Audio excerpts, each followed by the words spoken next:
Why I don't like for other mechanics to touch my customers' cars.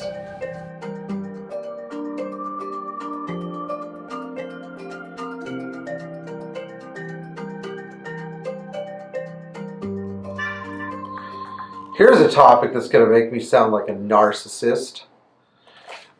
I'm making this video, by the way, if you do your own repairs in your car, or if you're a mechanic, or if you really enjoy having a good relationship with your mechanic, you know, if you like going there. So that's what it's for, but this is sort of my own perspective on this.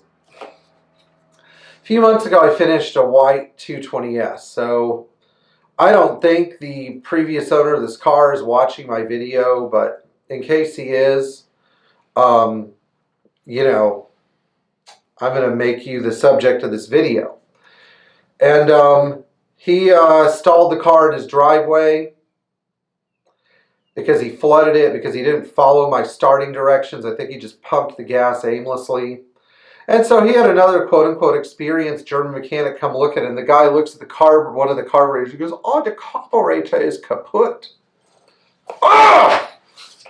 No, the carburetor's not kaput. How did I put like 750 miles in the car with a kaput carburetor?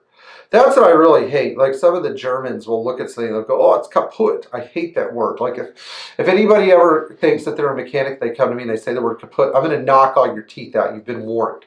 All of them. And if you have dentures, I'm going to knock the jaw out of your skull. If you have a broken jaw, I'm going to rip the mouth out of your face.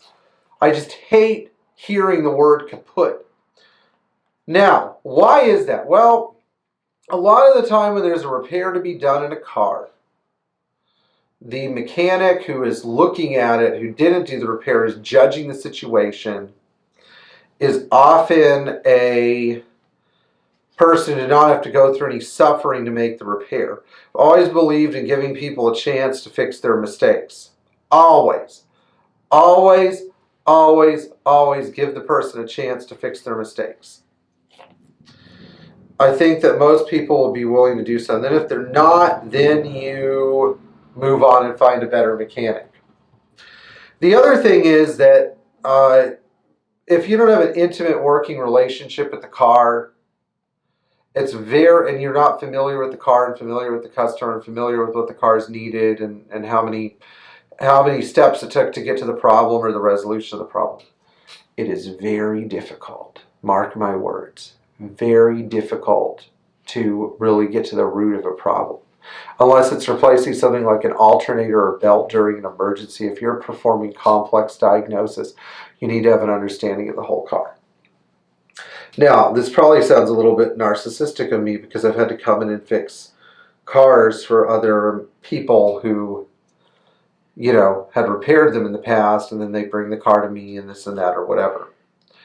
In the past, maybe I was not so humble about this, but I think I've developed a little bit of humility because I would not want to have to, you know, deal with the same situation, or as they say, drink from the same cup of disgusting water.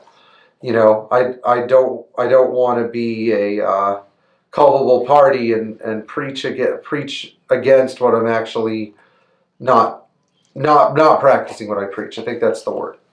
One of the reasons, though, that I prefer to not allow my customers to bring their cars elsewhere is because you have different standards of repair. You have the highest standard, and then you don't know if the other guy's going to execute things at the highest standard. And then you end up getting these sort of crisscross repairs where some repairs are done right, some repairs are not done to a very high standard. And then, you know, my customers may end up blaming me for a repair that I didn't do. Or they might end up blaming another mechanic for something that's my fault. Could happen either way, you know. It's just that if I created a problem, didn't fix it, I might as well reap the consequences of that problem. Okay, now let's regroup a little bit.